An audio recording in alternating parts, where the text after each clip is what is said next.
She saved a struggling widower, but was forced to marry him after he was found in her remote cabin. The sky had begun to bruise violet at the edges. A tired wound stretched across the western horizon. Snow came not with rage, but with the hush of something ancient returning. The wind did not howl, it sighed, as though the world was weary and too old for dramatics. Eliza Hargrove stepped out of her cabin with an armful of split cedar, her breath curling in ribbons before her face. Her boots sank into the fresh powder, each step muffled like a prayer spoken under one's breath. She wore her father's old coat, patched at the elbows, heavy as regret. A red scarf wrapped around her throat fluttered behind her like a flame too stubborn to die. The cold had turned the world skeletal, trees dressed in ice lace, sky pale as bone, ground buried under ghost-quiet drifts. She had grown used to this quiet. It was the only thing that didn't ask anything of her. Inside, the fire crackled softly, warming the hands of no one but herself. She placed the cedar into the hearth, stirred the embers, and sat beside it, her knees drawn to her chest. The room smelled of smoke and thyme. A pot of beans simmered low on the stove. She had enough food for the week, more than enough wood, and nobody to speak to unless she chose to. That was how she liked it. That was how it needed to be. People in town thought her strange. Too many winters alone, they muttered when she passed, had pulled low, eyes ahead. She never gave them reason to think otherwise. Eliza had learned long ago that a woman's silence was taken as defiance, and her strength mistaken for something threatening. But solitude wasn't a rebellion, it was a salve. The storm moved in without warning. Not a tempest, but a thickening. The air turned white. The windows blurred like breath on glass. She moved outside to check the stable, lantern in hand, coat collar drawn tight. The horses shifted restlessly, sensing something in the wind she could not. She calmed them with quiet hands and an apple from her pocket. That's when she saw him. At first, she thought it a pile of old coats or a fallen log, half buried near the trees. But then it moved, or rather, it gave up moving. A shape barely human in the snow, the color of old linen, limbs awkward and wrong-angled. Her lantern's light trembled in her grip. She ran, boots crushing through the powder, heart a slow drumbeat of confusion. He was face down, snow caked into the seams of his clothes, fingers unloved and curled like claws. She pressed 2 fingers to his neck. Faint, a flutter only, but alive. "You damn fool," she murmured, as though he could hear her. She hooked her arms under his and dragged. He was heavier than she expected, not fat, just dense, like a man carrying too many things inside him. Her muscles burned as she hauled him through the snow, up the porch, into the cabin, and onto the floor before the hearth. She kicked the door shut with her boot and collapsed beside him, chest heaving. His skin was nearly blue. She stripped off his coat, his wet shirt, and wrapped him in blankets. She did not undress him fully. Modesty wasn't the point. Warmth was. Survival was. She boiled water, soaked towels, pressed them to his hands and feet. Slowly, color returned. Not pink, not yet, but something less terrifying than frostbite. She didn't ask who he was. Didn't search his coat for papers or clues. It didn't matter in that moment. He was a person, and he was freezing, and that was enough. Time moved strange in storms. The outside world disappeared into white. Hours passed. The snow thickened on the windows like the eyelids of someone trying not to see. Inside, the fire grew brave again. The man stirred. He opened his eyes once, startled, fever-glazed, and she met his gaze briefly before he fell back into unconsciousness. Brown eyes, dull with cold and something deeper, something lost. She watched over him like she might a pot threatening to boil over.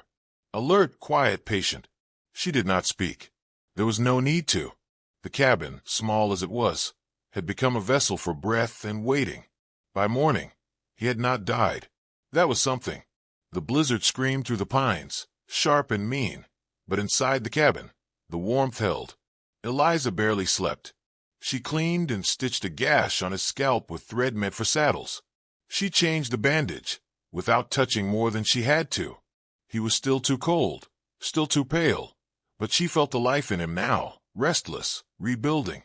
On the second day, he spoke. "Where am I?" "Alive," she answered, not looking up from the fire. He blinked slowly. "You saved me." "No, I just kept you from dying." She brought him tea steeped with mint and willow bark. He sipped it with a hand that trembled and then fell back asleep, drained. She didn't ask more. Not yet. She wasn't sure he could bear it. She wasn't sure she could either. The days blurred, gray smears of cold and quiet. He began to move more, sit up, speak in low, rasping sentences. His name was Caleb Mercer. He was headed west, had been at least. His wagon overturned in the pass. Horse spooked. Supplies gone. He walked until his legs gave out. He didn't remember falling. "You would have died," she said softly one morning, watching the snow pile against the windows. "Most men do, when they think the land will forgive their foolishness. I didn't expect mercy." She glanced at him, a flicker of something unreadable in her gaze. No one ever does. There was no gentleness between them yet, just necessity. She gave him her father's old boots to replace his ruined ones. He offered to fix the loose shutter on the front window once he stood, without swaying. On the fourth night, she caught him staring at the fire too long, face full of something heavier than cold. "I lost someone," he said, almost inaudibly. Eliza didn't ask who. The way he said it made the answer feel like it belonged to the silence, not her. "I know," she replied. Outside, the wind howled like a dog too long leashed. In town, 3 miles east, someone noticed he hadn't passed through. Folks would be talking soon. A man vanished. A woman alone. Eliza didn't care. Not yet. There were bigger things than gossip. Like frostbite. Like breath that didn't come back. Like the weight of human lives rescued or buried. By the 7th day, the storm began to break. She could see the edges of trees again, like ribs poking through a sleeping giant's blanket. Caleb stood near the doorway, leaning on the wall. "You should have left me." She looked up from the loaf she was kneading. Her hands were dusted in flour. "I did once," she said. "Someone I loved. Thought I couldn't carry them anymore. The blizzard took them." His brow furrowed. "So when I found you, it didn't feel like a choice." He didn't speak after that, just nodded once. He turned back to the window, where snow had begun to melt on the edges of the pane, trickling down like tears from something long buried. The quiet between them was not empty. It was full of unspoken things, of gratitude neither knew how to name, of a storm survived. And yet, there was something in the thaw, something uncertain. Kindness could be mistaken. Mercy could be twisted. The cabin had kept him alive. But outside its walls, the world was made of different rules. Still, for now, Eliza set another place at the table. The fire didn't crackle, it whispered. When Caleb Mercer could walk from one end of the cabin to the other without clutching the wall, he began to help. At first it was quiet, clumsy effort, lifting the water bucket, sweeping ash from the hearth, mending the fraying hem of the curtain by the back window. Eliza let him. She didn't ask for help, but she didn't stop it either. The days had turned from brittle white to soft gray, and with the worst of the storm past, their silences grew less heavy, like snow slowly shedding from the roof. They did not speak of thanks. That would have made it small, this strange reprieve they'd found together. Instead, they shared space like strangers learning to breathe the same air, cautious and kind, but never intrusive. The fire became a third presence between them, something to look at when words came too close to wounds. Eliza noticed how he winced when standing, favoring his left side. She noticed how he didn't eat too fast, even when hungry, as if afraid of wasting anything. His manners were quiet, rural. Not polished, not proud, but thoughtful. She wondered what kind of life he'd run from and how much of it he carried in the quiet lines around his mouth. He asked little, only about what he needed to know. The location of the salt, how much feed to give the goats. Eliza answered without softness, but not unkindly. Her voice had the tone of someone who'd long forgotten the use of gentleness on strangers. One morning, as frost curled along the corners of the window, she found him sitting by the hearth before she woke. He'd rekindled the fire, the pot already simmering. The smell of chicory and beans filled the air. She paused at the threshold, uncertain. "I hope I didn't overstep," he said, not turning. "No," she replied, stepping in. "Just didn't expect to wake to warmth." He didn't smile, but there was something like it in his posture. I thought maybe I owed it to the place.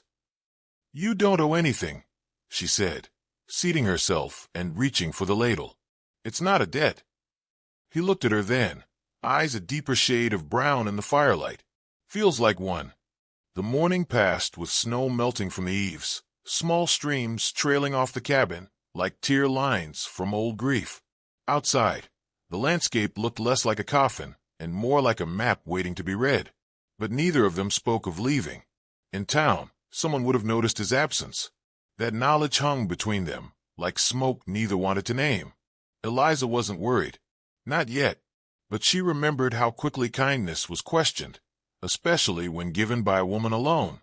When Caleb returned from chopping kindling, his sleeves damp and his face flushed from effort, she watched him with something like a held breath.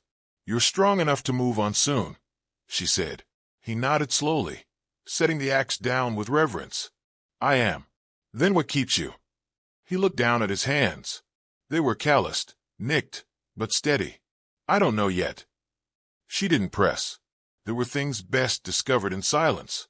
That night, as wind scraped softly against the shutters, he asked, "Why are you here?" "Alone." She stirred the stew, letting the wooden spoon scrape the bottom of the pot. "This cabin was my father's. He built it with hands that didn't know how to hold anything gently. After my mother died, he tried to drink himself empty. Didn't work.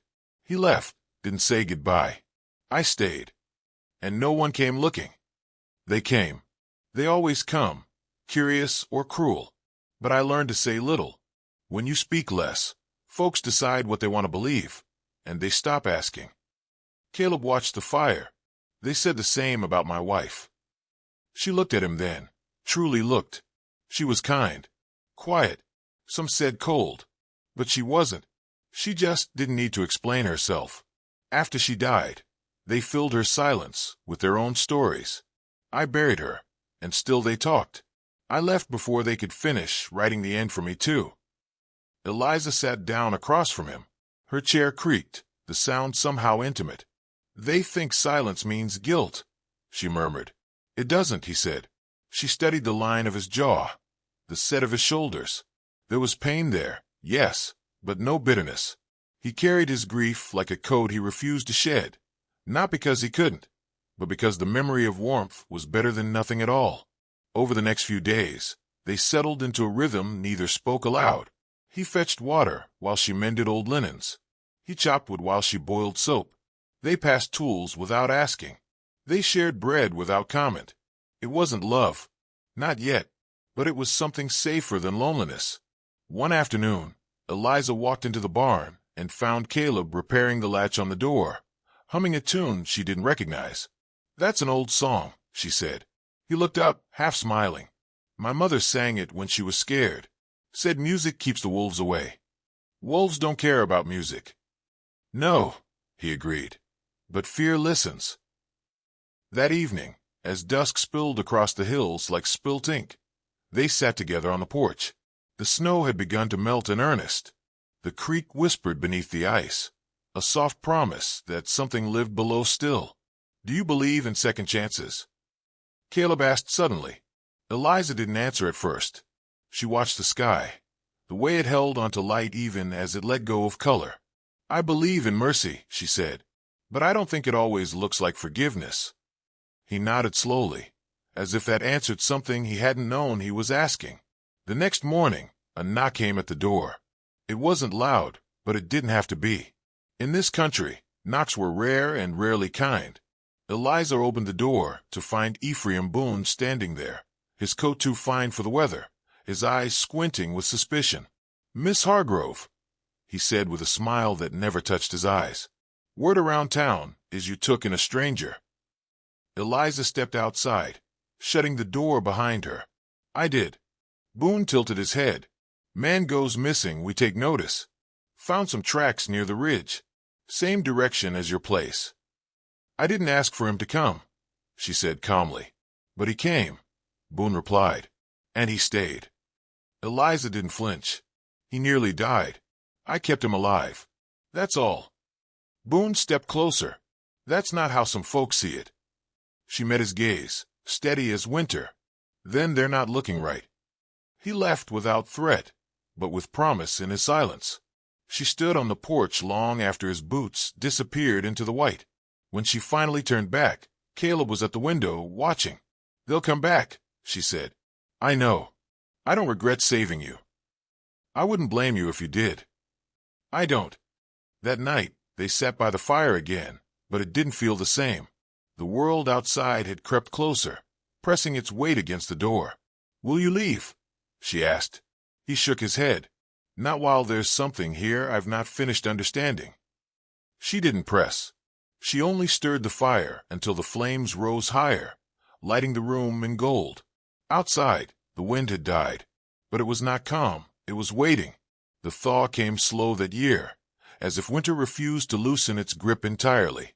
Trees wept icicles instead of budding, and the wind, though softer, still whispered threats through the pine. Inside the cabin, time folded in on itself. Mornings bled into evenings. The routines Eliza and Caleb shared had begun to feel like habits, and habits had started to feel like belonging. He no longer asked about leaving. She no longer reminded him he could. In the stillness between tasks, they began to speak more often, not in sweeping stories or declarations, but in details. She told him her mother used to brush her hair by the hearth each night, even when it was already tamed.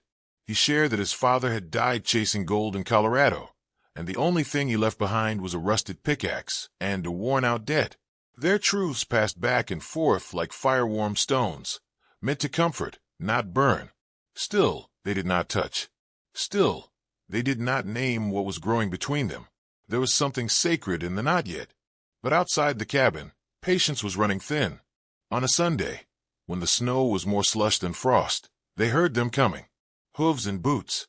Voices not raised in anger but in certainty, a more dangerous thing. Caleb looked up from sharpening a knife. Eliza stood still, flour dust on her hands from baking, heart sinking low in her ribs. They came on horseback and wagon, 6 men, maybe 7, with hard eyes and Sunday coats buttoned to the throat. At the front rode Ephraim Boone, back straight, mouth set like a shut door. Caleb stepped toward the window, but Eliza moved past him and opened the door before they could knock. "Miss Hargrove," Boone said, dismounting with theatrical grace. "We need a word." "You've brought more than words," she replied, eyeing the men behind him. Boone smiled like someone who believed kindness was a choice he made sparingly. "We've given it time. Watched the smoke from your chimney. Counted the weeks. A woman alone with a man no one knows. Folks are unsettled." "He was near dead," she said flatly. "I gave him shelter." "You gave him more than that, some say." Eliza didn't blink. "Then some say too much." Boone took a step closer. "We live by order here. Modesty. Respect. This isn't a frontier anymore. It's a community. And you've broken its trust. I didn't know kindness required permission. That man inside, he's not your kin. You know what that makes you." Her voice stayed steady, but inside her chest something rattled. "It makes me human." From behind her, Caleb stepped into view. He didn't speak, didn't move fast, just stood tall with the dignity of someone no longer interested in apology. Boone looked him over. "You've brought scandal to a good woman. That makes you responsible." Caleb's voice was low, clear. "She saved my life." "That may be," Boone said, "but life saved don't erase decency owed." Eliza knew where this was going before he said it. Knew the language, the false civility, the performance of righteousness. "We've spoken with Reverend Firth. If you remain here, the only righteous path forward is marriage. You'll be joined tonight, before the town, before God." The words hit her like sleet, cold, sharp, impossible to stop. Caleb stiffened beside her. "That's not your choice to make," Eliza said. Boone's eyes narrowed. "It's not a choice anymore. You want your land, your name. You stand before the church, or we take it all as forfeit." The others nodded, murmuring assent. Not angry, not shouting, just certain. That was the worst part. They believed they were right. Eliza looked at Caleb. He looked back, face unreadable. For a moment, she thought he might speak up, might object, refuse, defend her. But he didn't. He just stood, jaw tight, eyes shadowed. Her stomach sank, not from fear, but from a deeper kind of hurt, the kind that happens when silence becomes betrayal. She turned to Boone. "Give me 1 hour." Boone nodded. "Then we'll bring the Reverend." The men left like a storm cloud that had only begun to rain. Eliza shut the door quietly, stood with her back to it, and stared at the floor. "They'll take the cabin," she said, voice calm. "Burn it likely. Say I was keeping sin. Say it's justice." Caleb stepped forward. "Eliza." "Don't," she said, holding up a hand. "Not unless you're going to say what I need to hear." He didn't move, didn't speak. She turned away and began to gather things. Her mother's brooch from the mantel, a worn shawl, a folded letter written in her father's hand. She could never bring herself to finish reading. When the knock came again, it was dusk. The light outside was bruised and flickering. She walked out alone. They married her in the small chapel beside the general store. A few dozen people watched, faces blank or curious. No music, no flowers, just words muttered over vows she didn't write. Caleb stood beside her, hand steady, voice quiet when he repeated the lines. He looked at her once, only once, with something that might have been apology or maybe sorrow. She couldn't tell. She didn't ask. When it was done, Boone clapped him on the shoulder, declaring the community whole again. Eliza didn't smile. She didn't cry. She just walked outside, boots crunching on half-melted snow, air thick with the scent of smoke and sanctimony. They rode back to the cabin in silence. Inside, she lit the fire, then sat in her father's chair and stared into it. Caleb stood across the room, unsure. "I didn't ask for this," he said finally. "No," she replied, "but you didn't stop it either." He took a breath, as if to defend himself, but let it out instead. "What would you have had me do?" "Speak," she said. "Not for them. For me. One word would have changed the weight of this." He lowered himself into the other chair, hands clasped. "I'm not a brave man, Eliza." She looked at him, eyes soft but hollow. "You don't have to be brave. Just willing." They sat there, the fire between them again, but it no longer felt shared. It felt like a border. "I won't ask you to pretend," he said, voice rough. "I'll work. I'll sleep by the hearth. I won't take anything that isn't offered." She nodded once. That was all. Later, after he had gone to sleep in the corner bedroll, she stood at the window. The moon had risen over the hills, full and disinterested. Snowmelt dripped from the eaves like clock ticks, marking a time she hadn't asked for but now belonged to. She touched the wooden fox on her windowsill. It had been his doing, a gift carved in the quiet, left without comment. She hadn't spoken of it since. Mercy had turned into shame. Compassion had been weaponized.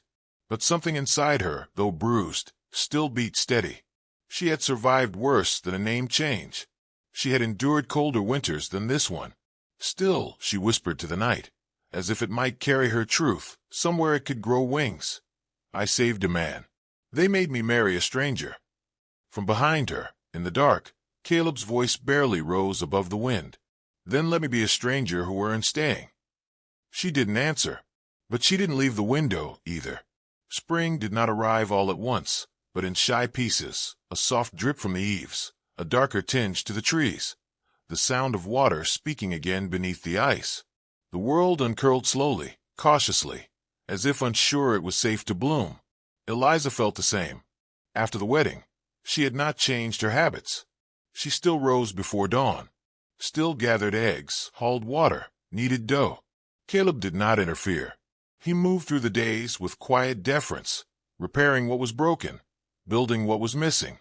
He patched the roof, cleared the fallen tree from the back trail, mended the fence with wire found in the barn's rusted corner. He did not ask for permission, and she did not offer thanks, but something in the silence between them had begun to shift.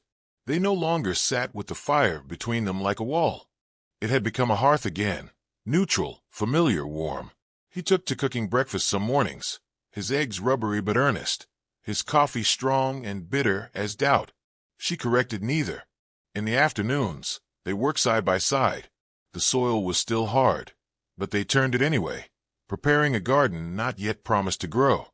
Caleb worked with a slow steadiness that reminded Eliza of her mother's hands, never hurried, never clumsy, always sure. She noticed the way he checked the seams of his work, ran his thumb along a finished edge, took quiet pride in usefulness. It was the opposite of performance. He wasn't trying to impress her. He simply didn't know how to be idle. One evening, as she sharpened the scythe on the porch and he was fitting a new hinge to the barn door, she said without looking up, "What did you do before?" He paused, wiped his hands on his trousers. "Worked leather. Saddles, mostly. In Kansas. And before that." He hesitated. "I was married. Had a house. A son, for a short while." She turned the blade slowly in her hands. "You never speak of them." His voice was low. "Because when I do, it feels like I'm stealing something. Like I'm using their names, without their permission." She understood that. There were names she hadn't spoken aloud in years. Some days, her mother's voice echoed, so clearly in her mind, she was afraid to break it by remembering too much. "They'd like you," he added, and this time when she looked at him, his gaze didn't flinch. "They didn't know me. They'd see what I see." She stood, brushed metal shavings from her apron, and walked inside without replying. But her hand shook slightly as she washed the blade and set it on the shelf. The days continued their slow rhythm.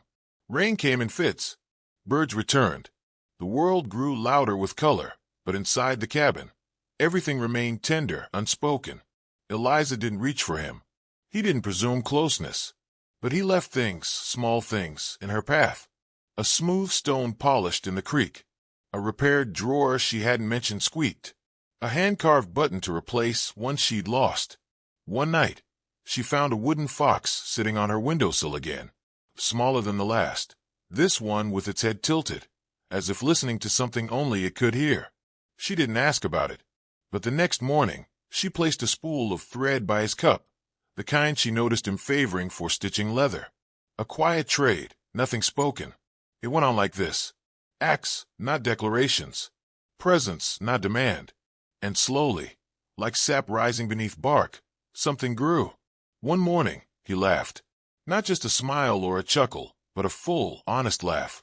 She'd burnt the cornbread so badly the bottom came off in one blackened disk, and when she held it up like a badge of shame, he leaned back in his chair and laughed until he had to wipe his eyes.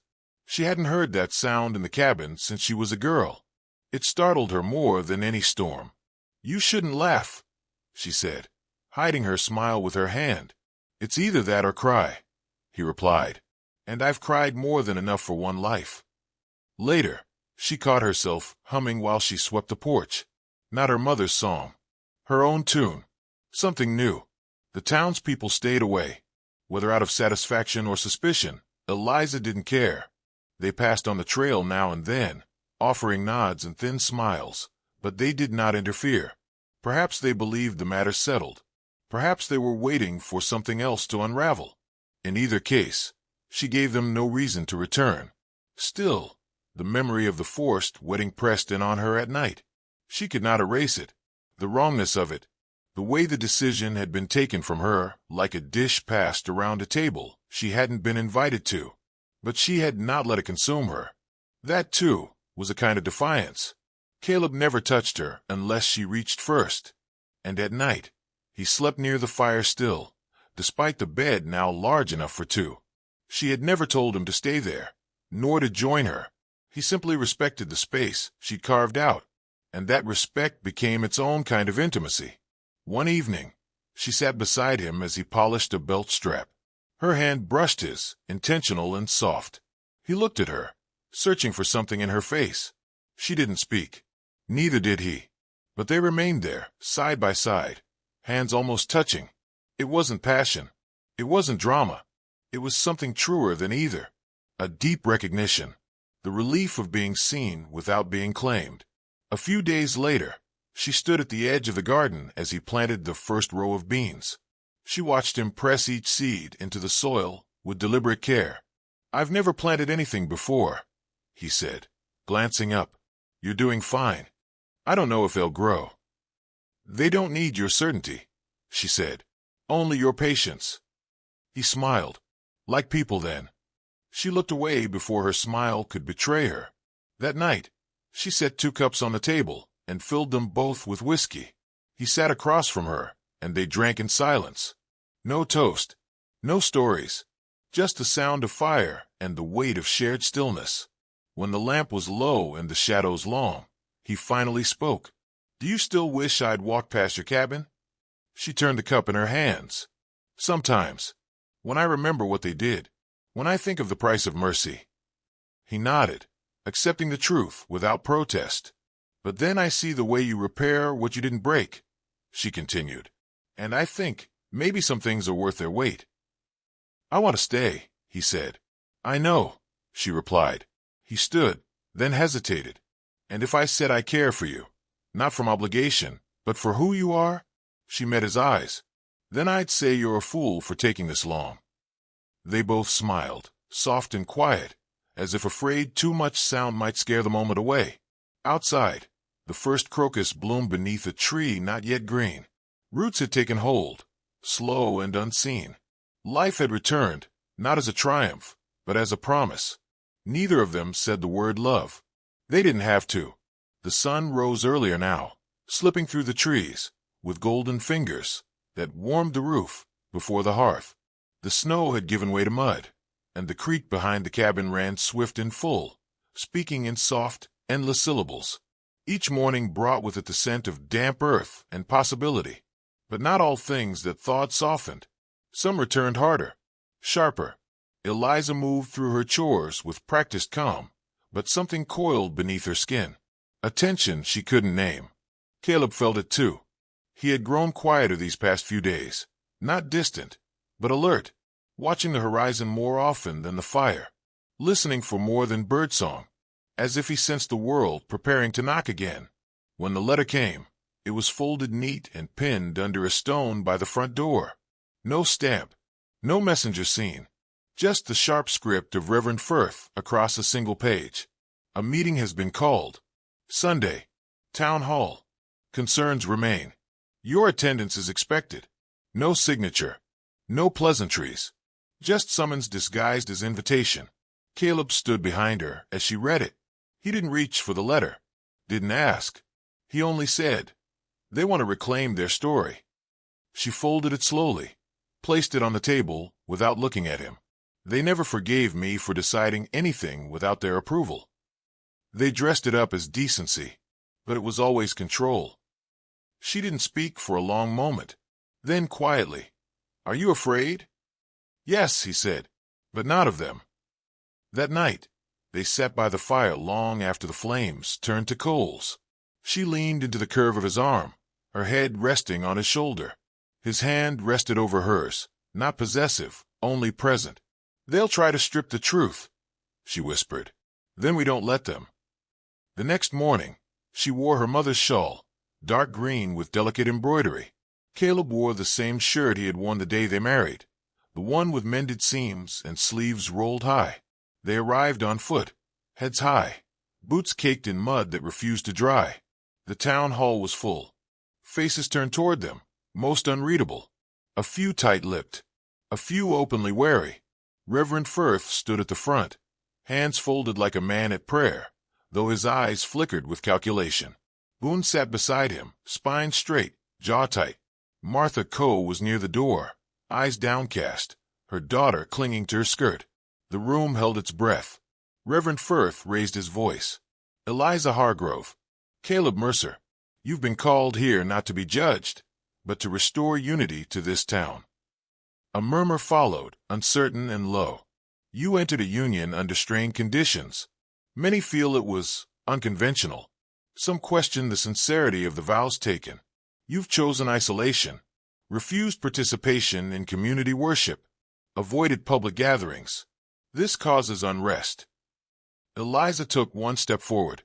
Her voice, when it came, was quiet but steady. "You didn't bring me here to restore anything. You brought me here to punish me for surviving in a way you didn't approve of." There was a stir, whispers behind hands. "You think because you married me off, I should be grateful.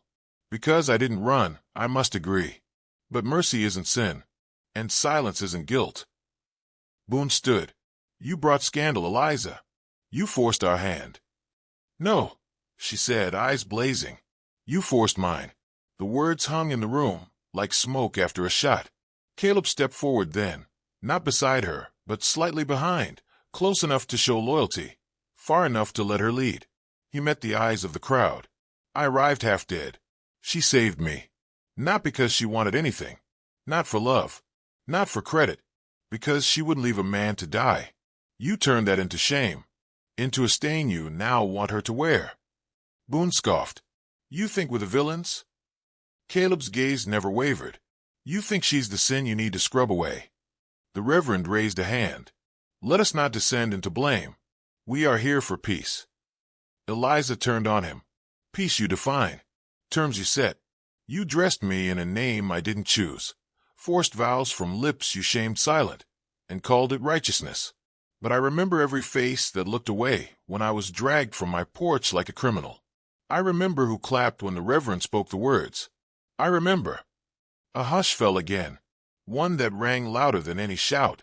And then, unexpectedly, Martha Coe stepped forward. Her voice trembled, but she held her daughter's hand tightly. You were the only one who came when my husband was sick, she said. When the fever took him, and I couldn't dig the grave alone, you helped. And you asked for nothing. Eliza blinked but said nothing. Another voice followed. Jonah Peel, the old blacksmith. I remember when your mother died. You didn't cry like the other girls. Folks whispered about that.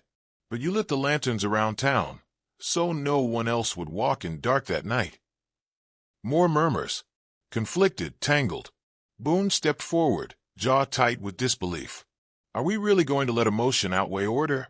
Are we going to throw out the values this town was built on? Caleb turned toward the crowd, voice even. What was it built on?